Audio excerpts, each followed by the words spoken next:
home. Take me back to a day when we weren't alone. Take me back to an age when the world felt small, way back before we blew it all. Take me back to a place where I felt at home. Take me back to a day when we weren't alone. Take me back to an age when the world felt small, way back before we blew it all. Too many things going on, I can't keep track of them all. From people dropping a bomb to people putting up walls. I feel like life is on hold, perception stuck in a vault. I know that time can heal all, but how much time till we fall? It's awfully chilly outside when there's no shelter to hide. When everything is a lie, you'll find that out in some time. But when the things on your mind are all considered a crime, communication aside, we'll all just fight till we die. Is this an argument or just the start of it? Either way, I don't wanna be a part of it. Can I just get some space? I don't have the heart for this. I can't be picking up the pieces, fixing scars from this. Is this an argument or just the start of it?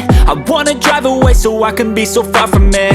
I wanna find a place where no one breaks their promises, or maybe drown myself in something that is bottomless. Take me back to a place where I felt at home. Take me back to a day when we weren't alone. Take me back to an age when the world felt small, way back before we blew it all. Take me back to a place where I felt at home. Take me back to a day when we weren't alone. Take me back to an age when the world felt small, way back before we blew it all. I know that things seem bad, but they could be much worse. There's always someone else who has a greater curse, a greater thirst, a hunger, pain, and mercy. Just find whatever you got and try to be thankful first. I wanna feel again, I need a couple friends. I never really understood just how the story ends, but I can feel it's tense, don't know the consequence. The volatility of life, my only confidence.